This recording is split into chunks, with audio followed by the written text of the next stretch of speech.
ano ko dun, uy, yung item na 'to, alam kong iba ang halaga. So, Oo. yun talaga yung pumasok sa utak ko. Trending ngayon sa social media. Boss Toyo, nag-reach out kay Pia Magalona. Bago i-upload ang vlog kasama ang ex-lover ni Francis Magalona. Inamin ng social media personality na si Boss Toyo, na sinubukan niyang mag-reach out sa asawa ni Francis Magalona na si Pia Magalona. Bago nito ilabas ang vlog tampok ang nagpapakilalang nakaraang karelasyon ng master rapper na si Abigail Ray at kanilang anak na si Gail Francesca.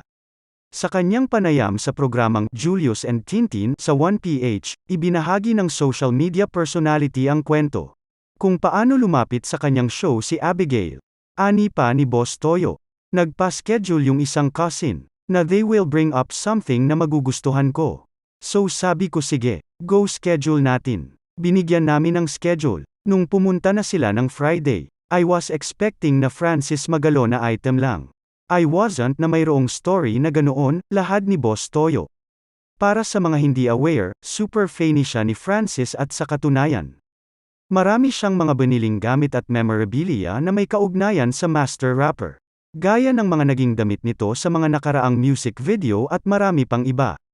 Chika ni Boss Toyo, nagulat siya sa naging kwento ni Abigail dahil akala niya ay isang mahalagang item lang ang dala nito.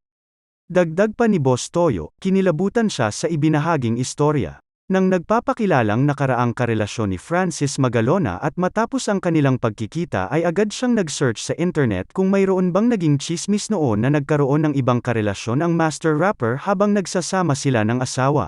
Right after the video tsaka lang ako nag-research sa Google. Tinignan ko sa YouTube kung may chismis, wala eh. Doon din ako nagdalawang isip kung tama ba na i-upload ko or what. Naisip ko, sayang yung pera. Hindi naman madaling kumita ng pera so syempre sabi ko, paano ko mababawi? Paano ko mapapatunayan yung jersey kung hindi ko i-upload, lahad ni Boss Toyo. Naibahagi rin niya na kaya lumapit sa kanila si Abigail at ibinenta ang memorabilia ni Francis ay para may karagdagan itong pera pang suporta sa mga pangangailangan ng anak nila. Hindi na rin daw niya masyadong inalam kung anong kwento ng relasyon ni Abigail at Francis Magalona bilang respeto. Sa halip ay mas nag-focus ito sa di umano'y anak ng dalawa. Yung mukha niya hindi maaaring ipagkaila na anak ni Kiko. Tsaka she's a very sweet child. Kasi marami pala kaming common friends, hayag ni Boss Toyo. Natanong rin naman ni Tintin ang personality kung nag-reach out na ba si Pia sa kanya.